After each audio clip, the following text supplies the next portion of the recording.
Today on Straight Talk Africa, tension remains high in Uganda following last week's presidential election in which long-serving President Yoweri Museveni was declared the winner. The leading opposition candidate, Dr. Kizza Besigye, quickly rejected the election results, saying it was not a free and fair poll. International observers backed Besigye, saying Uganda's electoral commission lacked transparency. An in-depth look at Uganda's controversial presidential election is next on Straight Talk Africa.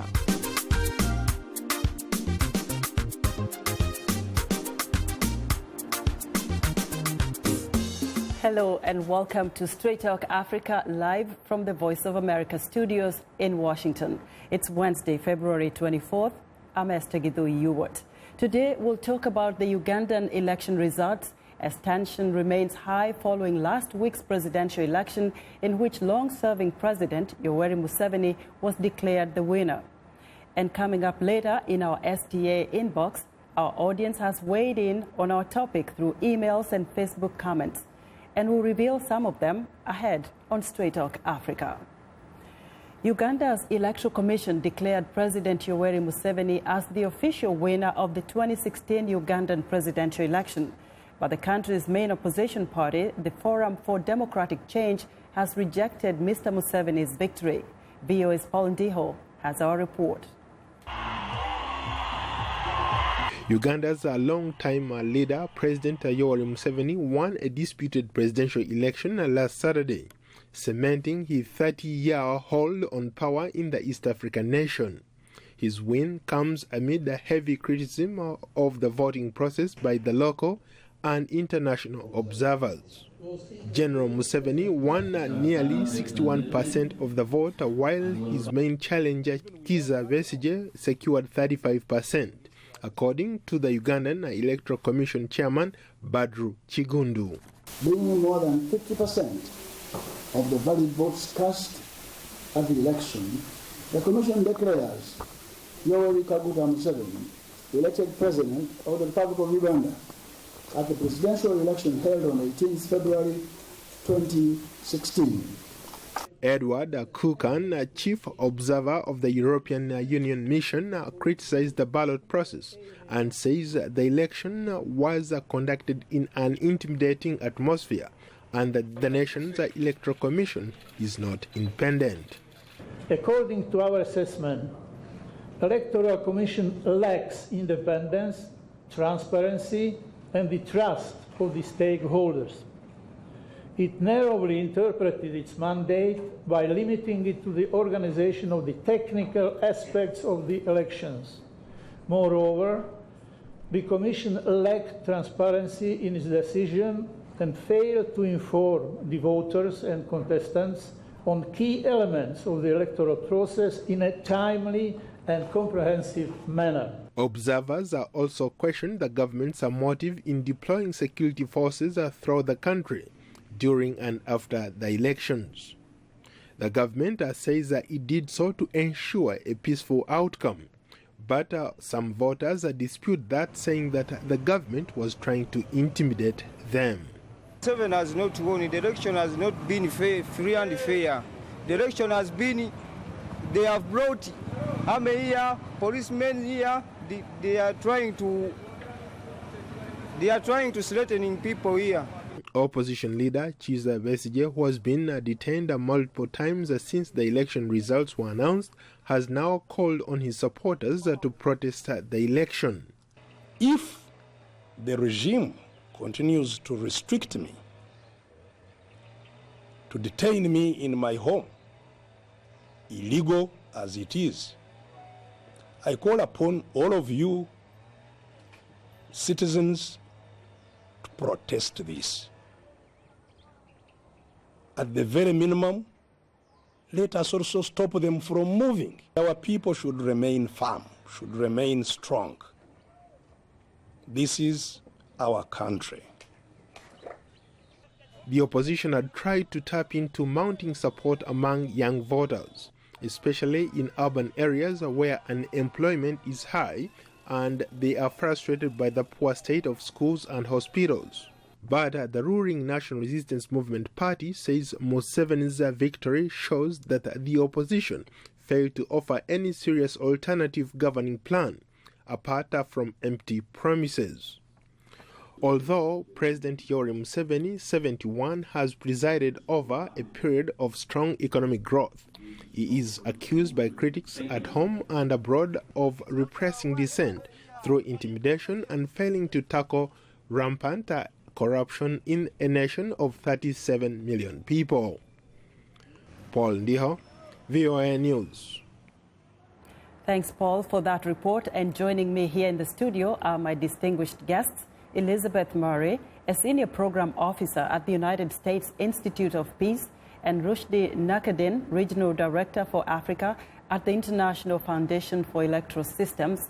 And in our New York studios, we'll be joined by Milton Alimadi, publisher and CEO of Black Star News. Welcome to you all.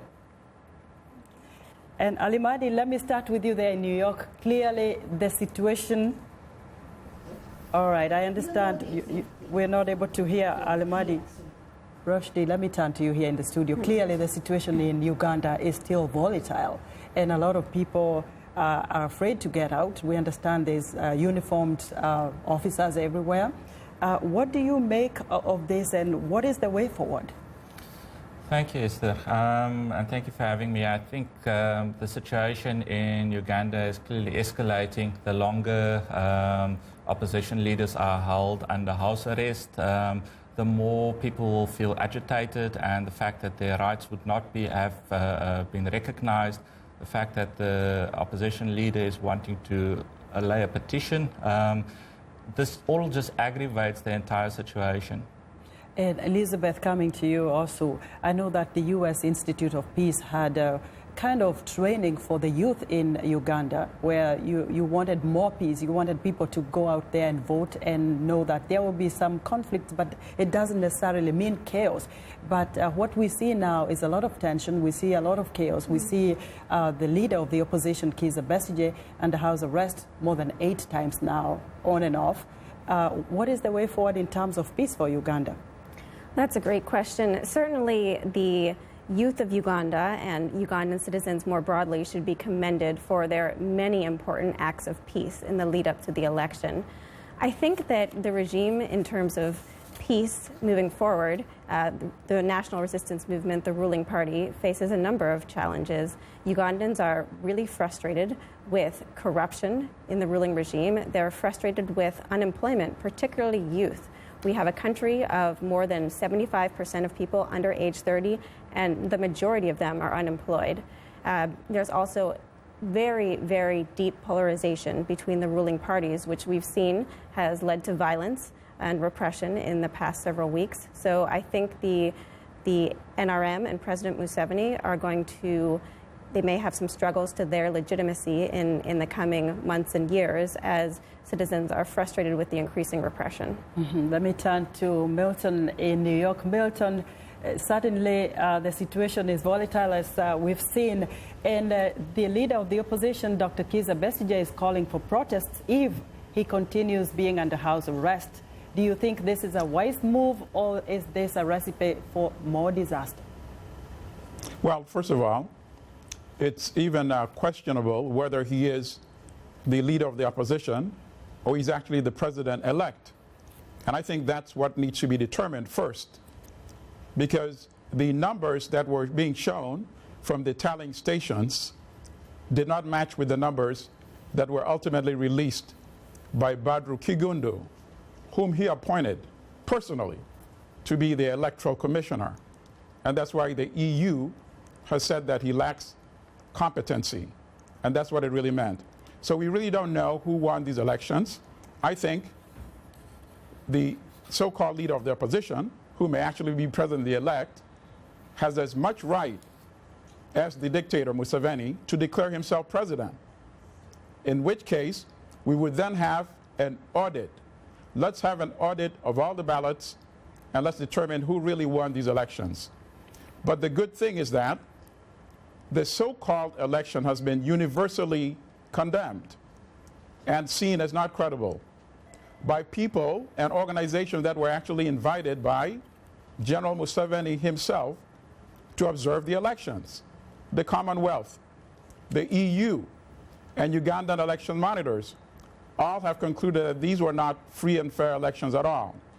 Intimidation, violence, the abuse of state resources by the government. In fact, the Commonwealth said the state is fused together with candidate Museveni. So there was no distinction between whom Dr. Besigye was running against.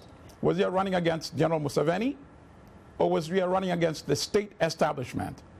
So that's why it's fraudulent to refer to these as elections. I call them as non-elections. And then what did Mr. Museveni do when he was not sure that he would be able to sustain this fraudulent election? He has now deployed the army in the streets. And there's a word for that. It's called a coup d'etat. All right, Alimadi, let me get back to you shortly. Let me get the thoughts of our guests here in the studio. Definitely we'll continue that conversation. Elizabeth, if you look at the Electoral Commission, we've seen a lot of kind of social media backlash.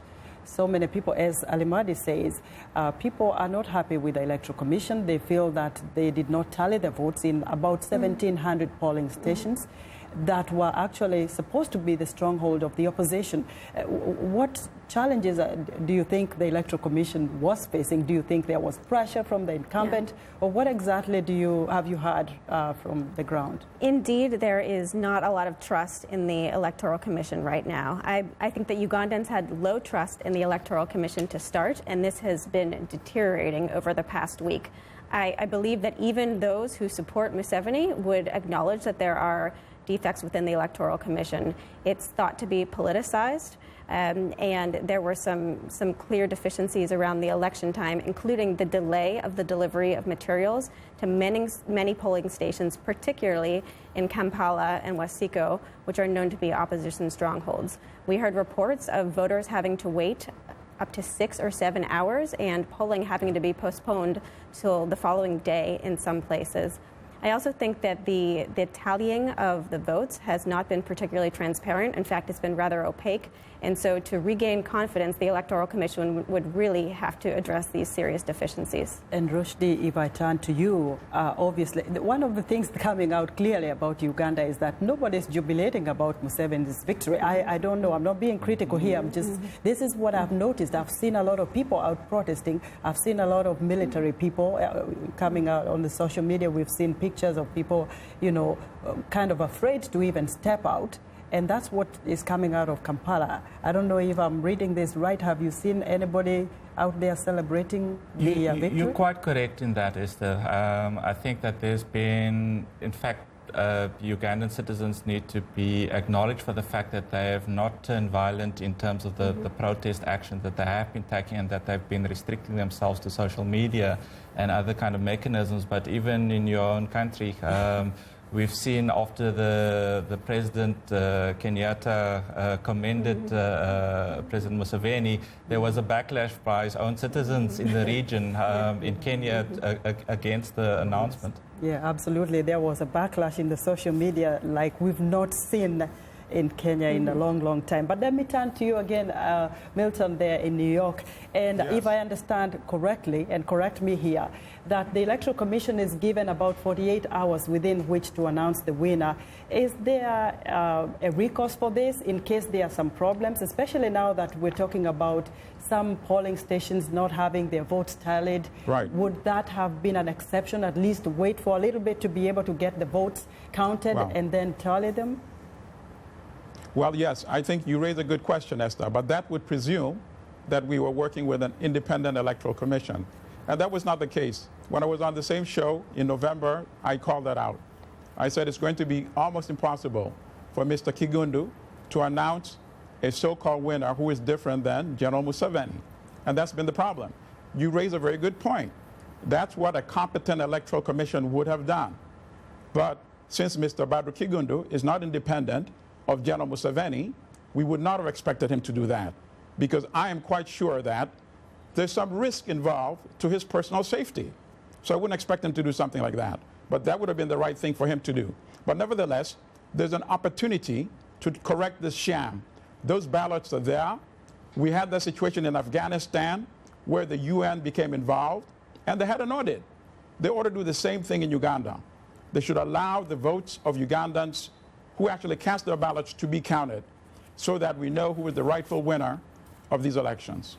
Milton, we'll get back to you shortly. Let me take a break, and we would like to remind you that Straight Talk Africa is now on the social networking website, Twitter, and we are tweeting live. Follow us at VOA Shaka. That's VOA Shaka, and join in on today's discussion with your questions and comments. Don't forget to use the hashtag VOA Uganda Elections. And we're still on Facebook. Just enter the keywords Straight Talk Africa. Become a fan and connect with other friends of the Voice of America. We'll be right back.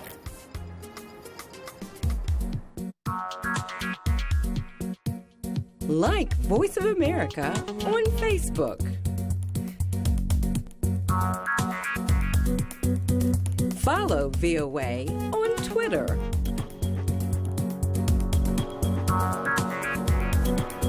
Join VOA on our YouTube channel. Like, follow, join VOA. And welcome back. I'm Esther Gitu-Ewart, sitting in for Shaka Ssali.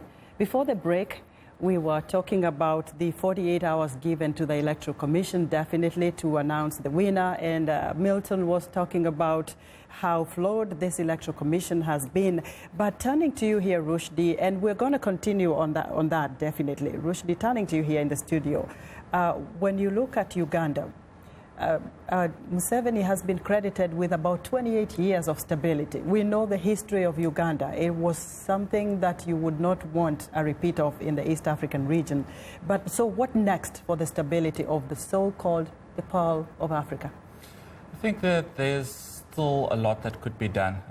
We're seeing a big backlash from the ground, even though voters went to the polls. I mean, elections are not the be-all and end-all of democracy. Just before the break, Milton spoke about the fact that the Election Commission has been facing a number of different storms, and those storms have not started today. They started several years ago already with their original appointment. Every single one of the elections in 2005 and 2011 have been contested in the courts. And most likely what we're going to be seeing is that there will be another appeal to the courts. What we don't want to be seeing is a situation where the opposition leaders are under house arrest and that the computers of the opposition parties are being confiscated by the police, which complicates a potential petition which needs to be there. There needs to be due course and a respect for those processes to unfold.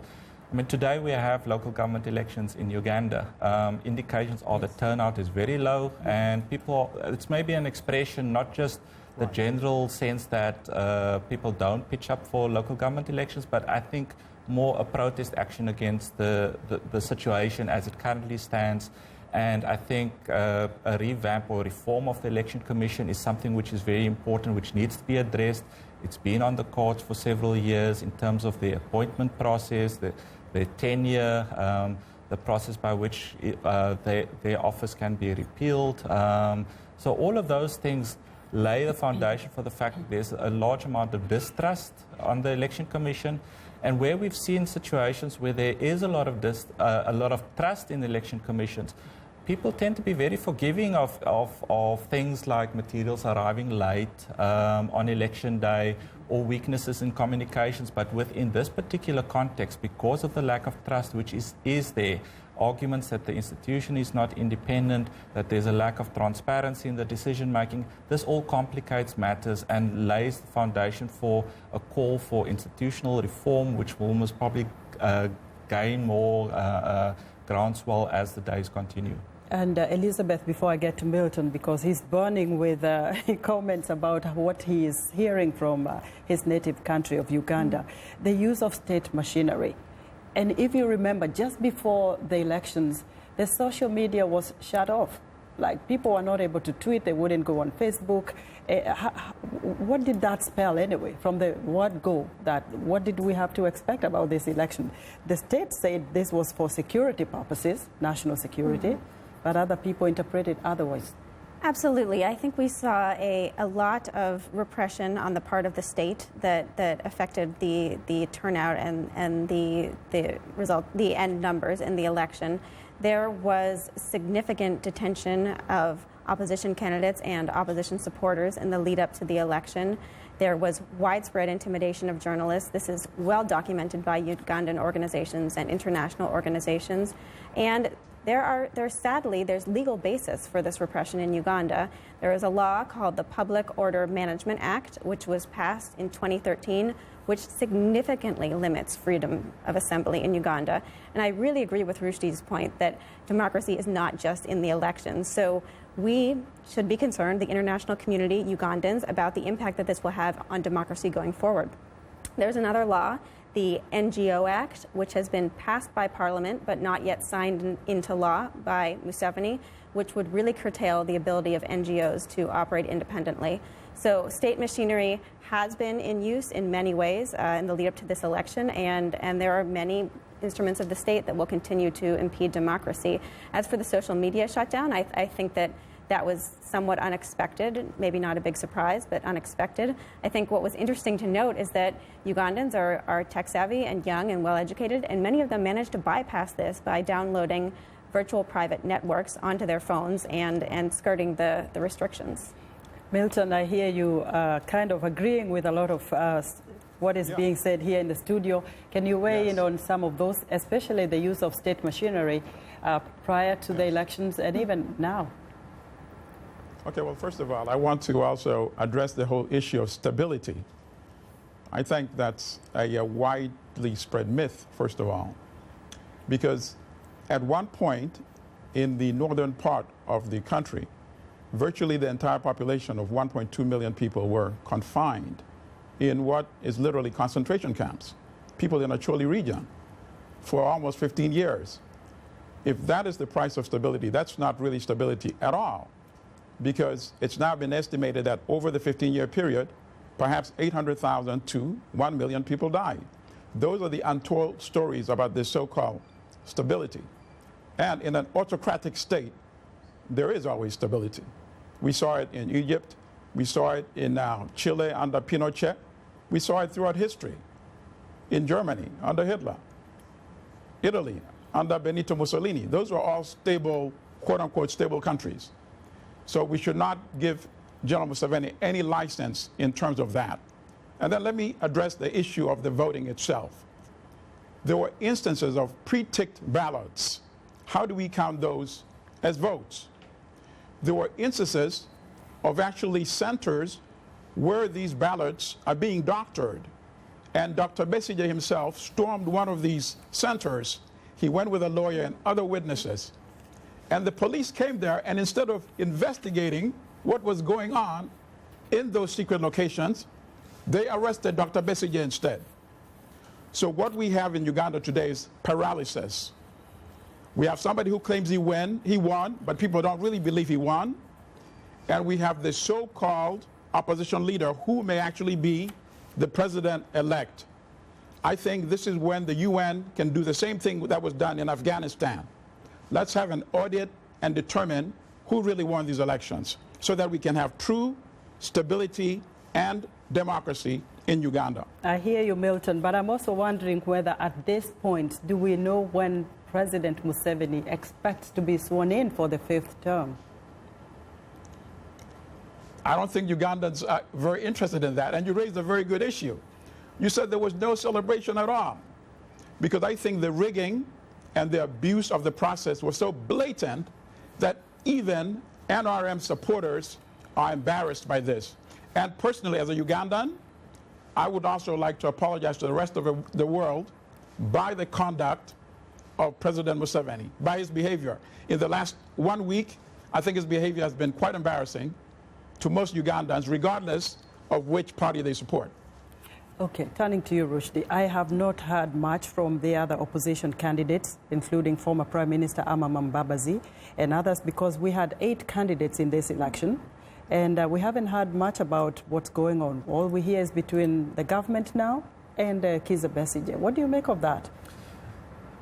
It's good that you point that out. I mean, we've had, at least in this election, one candidate who was a woman as well, running for the presidential on the presidential ticket. I think that the contestation between the two main leaders has overshadowed everybody. It could be well that the two people, well-schooled politicians, have planned their campaign quite strategically, and they knew what they were going to be doing going in, whether it was the use or abuse of state resources, or on the other side, a defiance campaign based on resistance. I don't think that the other candidates potentially have got their acts together when it came to the campaigning kind of process. So you see this dominance between these two people going at each other. On the one hand, you're seeing a defiance campaign which is well-groomed and potentially is very sophisticated, and on the other hand, the heavy-handed state repression coming in with the shutting down of social media, house arrests, not allowing the campaigning to actually take place. I mean, prior to the election, you also saw this deployment of these crime preventers. I mean, it created an entire environment or context of intimidation. And you're kind of seeing on one hand now a situation where it's a question of who's brave enough to stand up and say the things which mean you're speaking truth to power. And at this stage, it's just besieging. So. And Elizabeth, on this side, yes, Milton. But I'd just like to add something to that, too. I think the conduct of the international community is also very important. And I think so far it's been encouraging. The United States Secretary of State, Kerry, came out with a very strong statement raising the questions about the credibility of this election. But that is not sufficient in itself. I think if the United States was willing to push and broker a solution in a place like Afghanistan, I think Uganda also deserves the same kind of attention. I don't think that you can say that the elections were not credible and then continue to conduct business as usual with General Museveni. At the very least, you cannot continue the same type of military relationship that you have with General Museveni. And this goes for the United States and the United Kingdom as well, because these are the two principal countries that support Uganda militarily as well as financially for its budget. Well, very interesting point. And Elizabeth, I don't want to put you in a fix, but that's one of the questions people are wondering. We've heard on our report here that the UN is also very concerned about what happened in Uganda. The EU obviously said the Electoral Commission lacked transparency. Of course, Secretary Kerry talked about it, and nobody is saying this was credible. Which way does where do we stand if you look at the international community as far as the elections in Uganda are concerned? Well, certainly there have been a variety of reports coming from the many delegations of electoral observers that were in Uganda. I think that most, if not all of these reports have pointed out serious deficiencies. It is not clear yet how this will impact the international community's policy towards Uganda. Uganda, as you know, has a highly interventionist foreign policy and is very active in the region. They have been active in Somalia for years. The UPDF, the Ugandan Armed Forces, have formed the largest contingent of peacekeepers there. They were active in South Sudan during the civil conflict and certainly in other countries. Museveni has acted as somewhat of an elder statesman in East Africa over the past few years, over the past several years, decades even. He has led the drive to integrate East Africa through the East African community. He's been called on to mediate at different points, including being called on to be involved in the Burundi issue. And so I think it will be interesting to see whether the recent acts of repression and the challenges around this election will impact his legitimacy as a leader in East Africa. All right, let me take... Actually, Milton, let me take a short break and I'll come to you. Sure. You're tuned into Straight Talk Africa. We'll have more of our discussion in a moment. But first, let's reveal some of the fantastic feedback we've received from our audience through social media. And here's our letter of the week from a Straight Talk Africa Facebook fan. Our letter of the week comes from Mohammed Ahmed Mansour from Monrovia, Liberia. He writes, I would like to congratulate the people of Uganda for the peaceful polls, and I urge all Ugandans to accept the results for the sake of peace. Ugandans should acknowledge that it is rare for an incumbent in Africa to lose elections, and now that the election is over, let us rally around the winner to move the country forward. The lyrics could be French, English, Portuguese, Bantu, Arabic. It is the beat. The African beat that counts. The beat does all the translations. It cuts across all languages and gives us the understanding that this is the African beat. It is so distinct and adhesive. It binds us together. African beat on the Voice of America. For more information, visit our website at www.voanews.com/AfricanBeat. And welcome back to Straight Talk Africa. I'm Esther Githui-Ewart, sitting in for Shaka Ssali, coming to you live from Washington.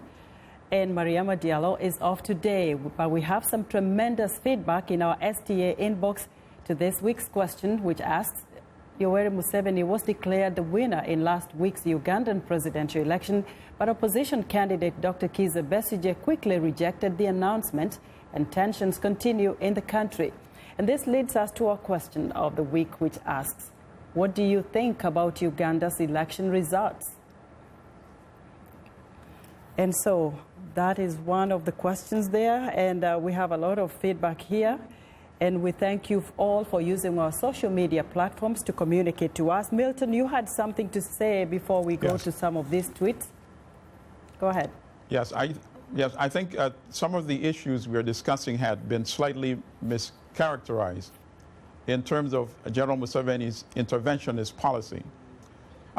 First of all, I think when the United States is looking at its relations with Uganda, however favorable it is to have Ugandan troops stationed in Somalia, the U.S. should remember that those are not Mr. Museveni's private army. It belongs to the people of Uganda, the citizens of Uganda. So that should not be the only condition by which we base relations with Uganda, because that same policy could continue under a different administration that does not happen to be under General Museveni. And then very briefly, but critically, in terms of the impact of his interventionist policy, let's not forget that it's because of the multiple invasions of the Democratic Republic of the Congo that an estimated 6 to 7 million Congolese have died. And in fact, in 2005, the International Court of Justice ruled against Uganda and ordered Uganda to pay reparations of $10 billion. Not a dime has been paid. But even much more important, and this one is not ever covered, but I think it's critical, the Wall Street Journal reported on June 8, 2006, that the International Criminal Court started a criminal investigation into the alleged crimes by Uganda in the Congo, which means potentially General Museveni could be indicted, just like Omar Bashir in the Sudan. And I think, and anybody can go and look at that story, they can research it. I think General Museveni is concerned, and I think that's one of the reasons why he continues clinging on to power. He thinks by being president, that's the only way he can guarantee his own protection against prosecution. All right, Milton, I'll get back to you shortly and to our guests here in the studio. But thank you for using our social media platforms to communicate with us. And another reminder that we're tweeting live today. Use the hashtag VOA Uganda Elections. And if you haven't yet, please follow us at VOA Shaka. Let's go to a tweet from Habatin Kula, who tweets, I believe something stolen isn't worth it to celebrate compared to a genuine win. The Electoral Commission decided this was not a decision of the Ugandans. Also, we have another tweet from Abele Libariki, who writes, Museveni rigging during the election was not enough. Please stop humiliating your citizens. And our last tweet is from Cedrisa, who tweets, instead of civilians on the streets, now it's the police. And so, well, you can see what they're saying. And let's go to our Facebook as well. And we have a couple of email comments here. We begin with Fan Kajubi from Kampala, Uganda, who writes, this is the gravest miscarriage of democracy that Africa has seen. Come on, we have seen sham elections in Congo and a circus in Zimbabwe, but never a criminal hijack of the people's will such as has been done in Uganda in 2016. This will forever be an example of how arrogance, paranoia, and dementia can mix to deny a leader common sense. Wow, those are very tough words there, Rushdie, from Kajubi there in Uganda. What do you make about of all these, the tweets and the Facebook comments? I haven't seen one that is really praising anything. No, and I think this is a growing level of discontent across the African continent, especially in sub-Saharan Africa, where people are no longer just happy with going through the motions of an election. They want elections to be credible. They realize that elections represent a key opportunity to engage and to hold politicians to account. And so even in countries like Nigeria in last year, where you saw the scourge of Boko Haram and the threat of it, people came out in droves to cast their votes, and every vote that was cast, there was a vote against the terror that was brought on by groups like Boko Haram. I mean, in Uganda today, despite the fact that we have a lot of criticism as to what has happened, you saw in the election, I mean, a 63% voter turnout. That was last seen in 2006. Today on the elections, people are saying low voter turnout. The ability to actually take to social media nowadays is a prerogative of ordinary citizens, where they can hold people through account through public commentary. I mean, it is power in your hand nowadays. And whereas previously it was only through the ballot, people are expressing their levels of frustration with organized politics across the entire subcontinent.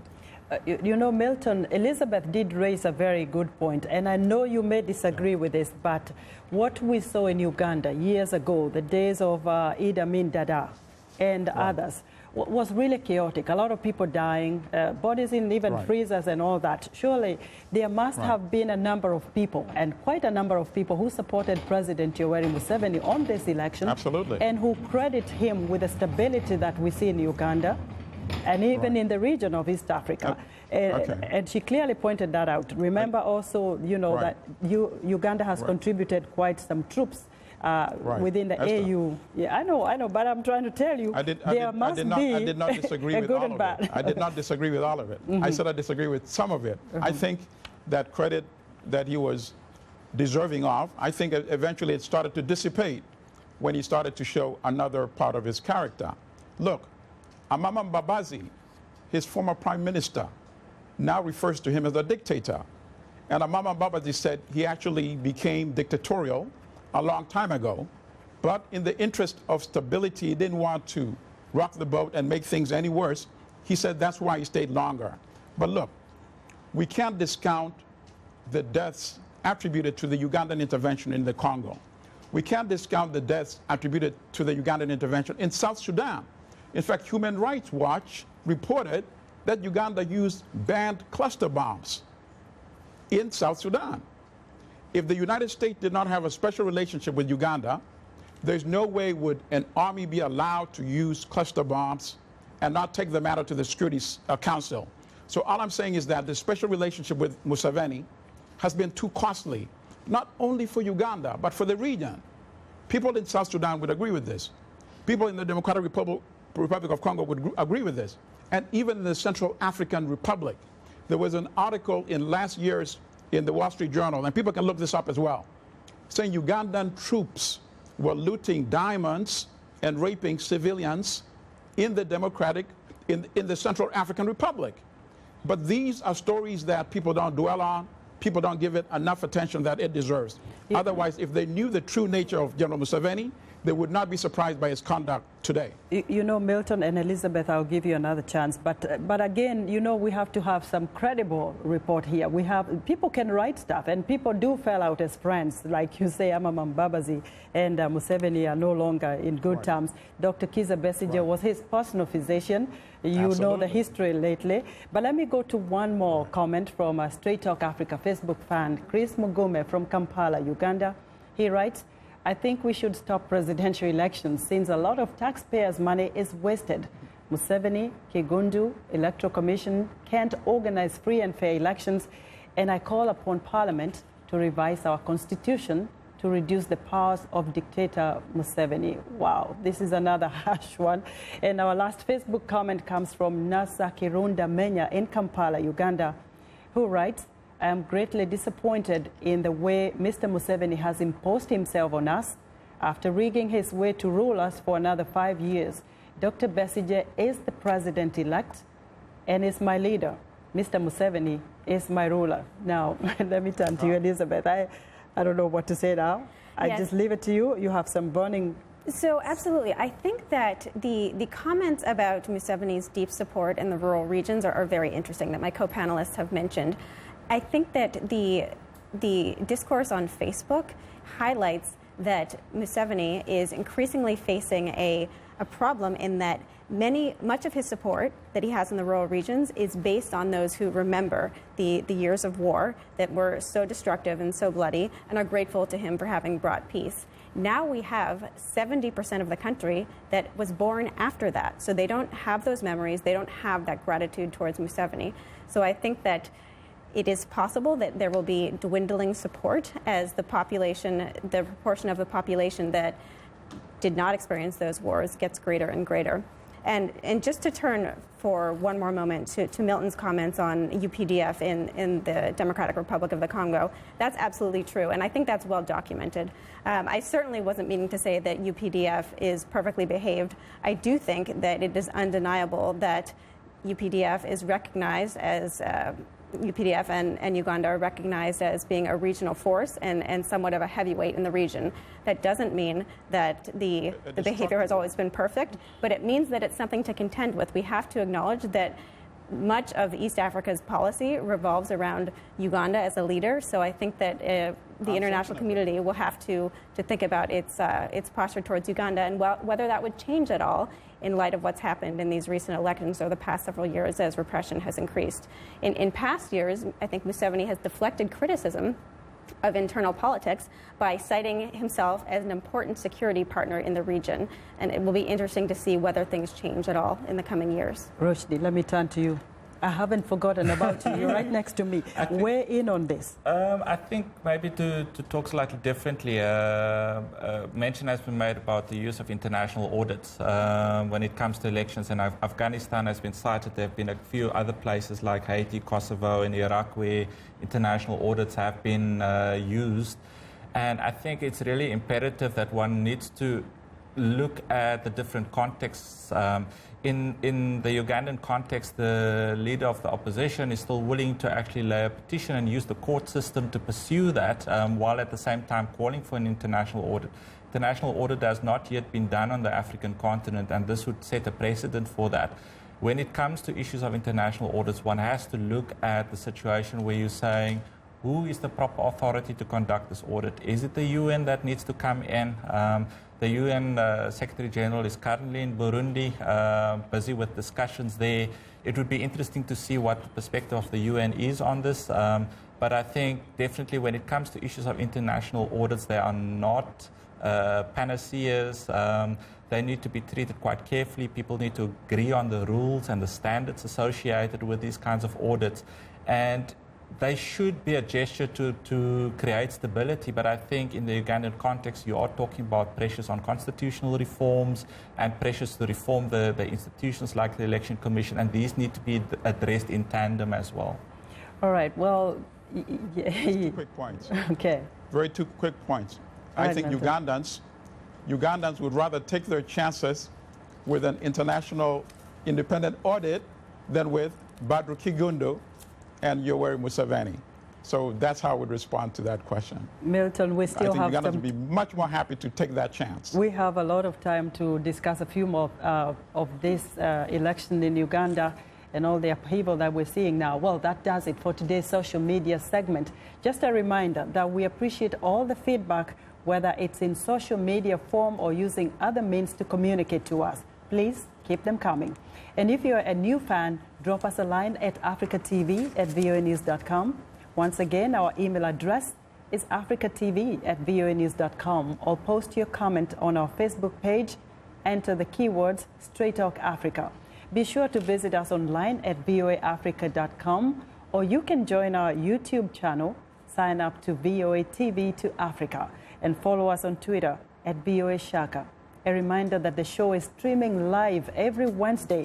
Go to VOA Straight Talk Africa TV program page on our website, or simply watch us live on your mobile device.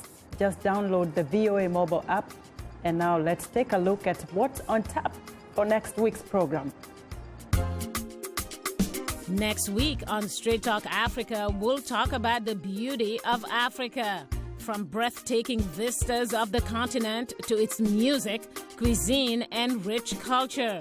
Join guest host Esther Gidhui Ewart, a panel of guests, and myself as we discuss the beauty of Africa. That's next week, right here on Straight Talk Africa.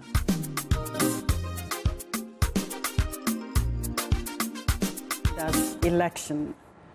And with my guests here in the studio, we have Elizabeth Murray, a senior program officer at the United States Institute of Peace, Rushdie Nakadin, regional director for Africa at the International Foundation for Electoral Systems. And in our New York studios is Milton Alimadi, publisher and CEO at Black Star News. Milton, you're burning with something to say, but let me give Elizabeth a chance here to make some comments.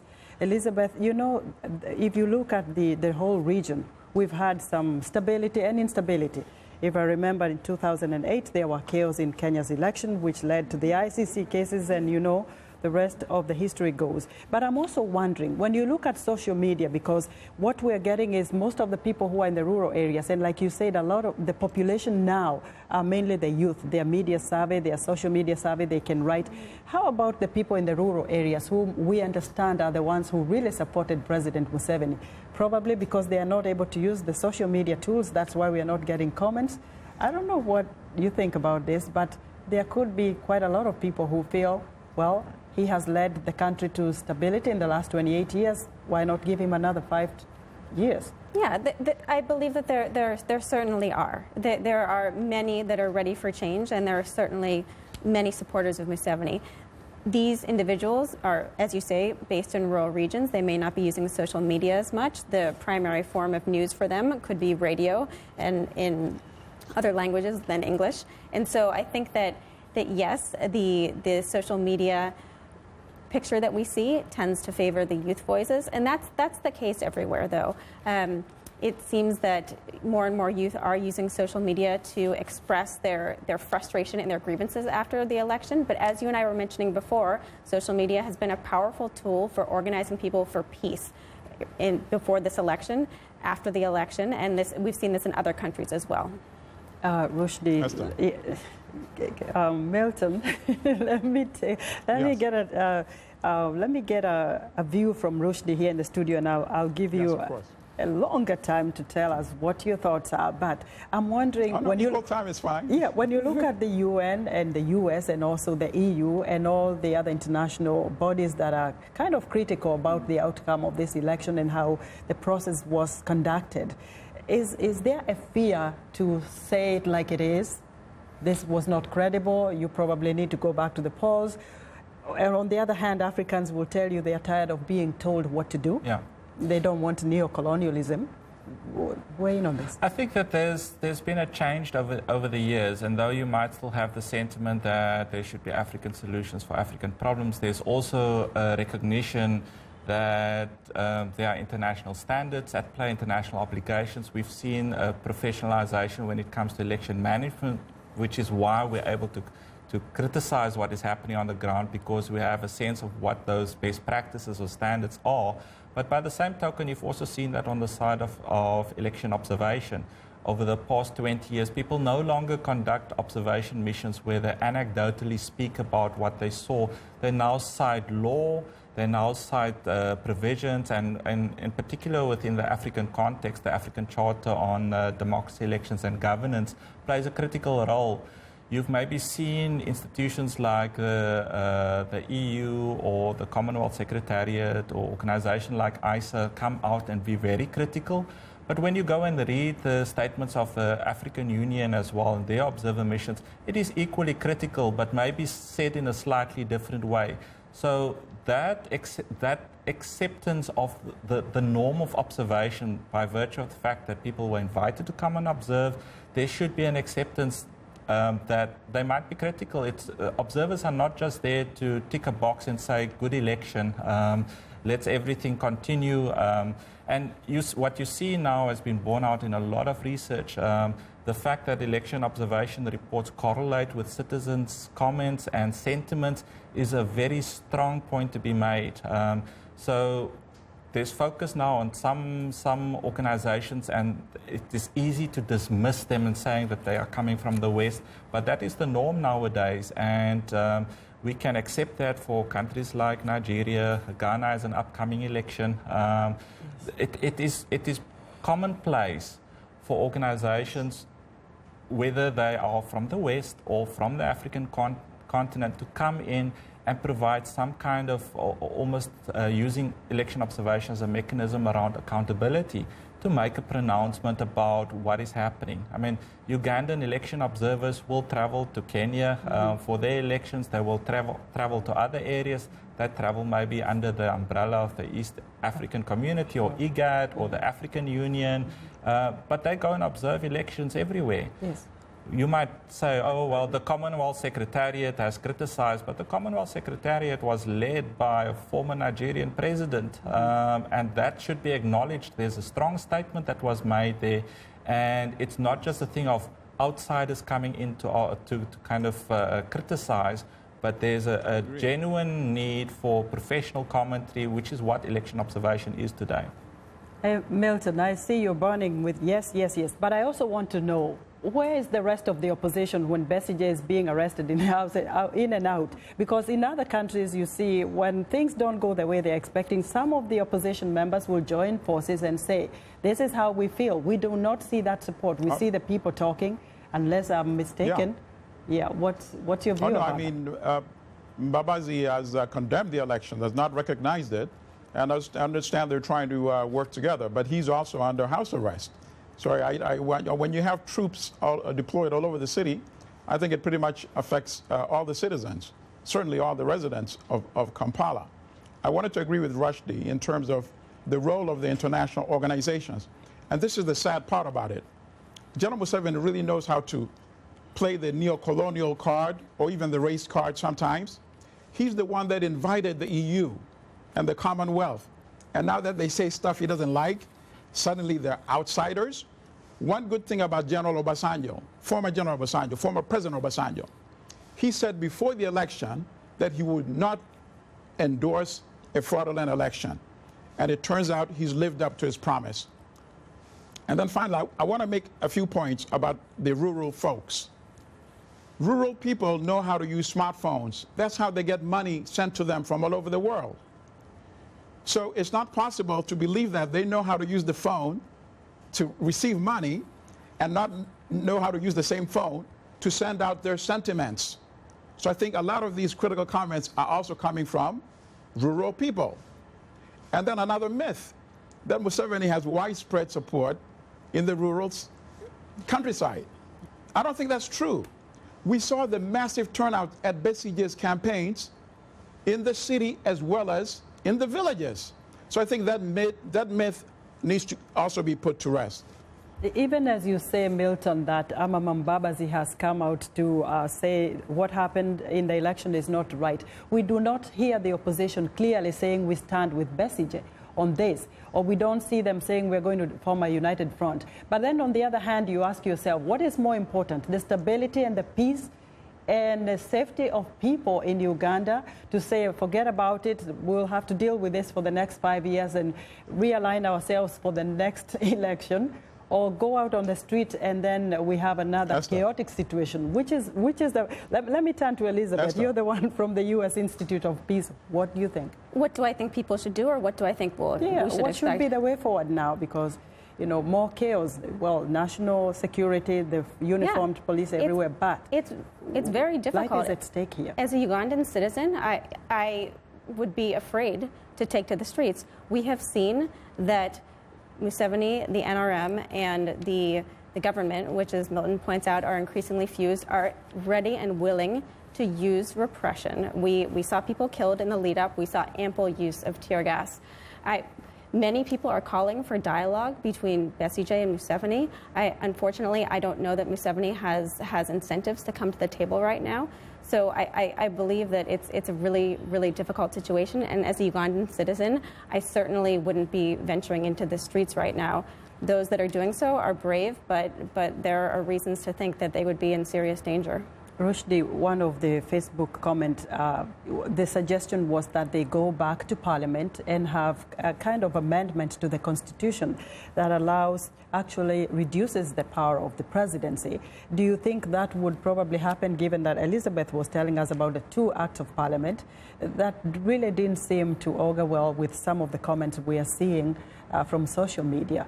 I'm not sure, and I know Milton can tell us how the opposition is in Parliament and when all these acts, the votes in Parliament have been conducted and which way they have leaned, whether it's pro-government or the way the people would expect. What do you think? Do you think the constitution change would probably help to keep the Uganda stable? Well, I think the one thing that needs to be pointed out is that in most cases where there have been constitutional changes on the African continent, they have been ushered in by political crisis of some kind. That is a given, and it is known through a lot of the work that many researchers have done. So to argue that that is going to be a simple process when you have a ruling party potentially dominating parliament, I think is a hard ask. When one looks at some of the constitutional calls for reform associated with the electoral process, I mean, that has been ongoing since 2013, and we've seen the roadmap being published for this election, but issues around electoral reform have still been pending in Parliament. So to be able to push constitutional change, I think, is going to require far more than just relying on a parliamentary process for it to actually take place. 30 seconds for you, Elizabeth. 2016, we have a couple of elections coming up in Africa. How should they prepare? And especially when you look at this conflict and leaders extending their terms, maneuvering the constitution and using referendums. Yeah, we certainly, many elections in Africa coming up this year, as you pointed out, many have been peaceful. We have many elections that we look at as great successes.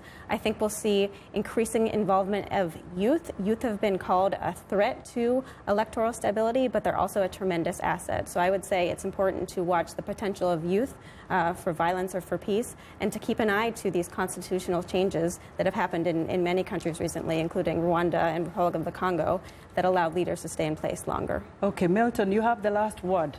30 seconds. Well, yeah, I believe that, as many Ugandans have indicated, Dr. Kizza Besigye is the president-elect, but he should give incumbent General Museveni an opportunity for an audit of these elections. And which way forward? Stability, peace, and say if you can't beat them, join them? I don't think they're mutually exclusive. I think Ugandans have demonstrated by voting that they want peace, stability, and democracy at the same time, and certainly an end to one-man rule after 30 years. Well, we hope for the best for Uganda, the pearl of Africa. And on that note, thanks to our distinguished guests, Elizabeth Murray, a senior program officer at the United States Institute of Peace, and Rushdie Nakadin, regional director for Africa at the International Foundation for Electoral Systems. In our New York studios is Milton Alimadi, publisher and CEO at the Black Star News. And thanks to our affiliate stations, along with our viewers and listeners, we thank you for tuning in. And for many of our Voice of America radio affiliates, Learning English is coming up next. And tomorrow morning, it's Daybreak Africa with James Buddy. Thank you for tuning in to Straight Talk Africa, and good night from Washington. Thank you.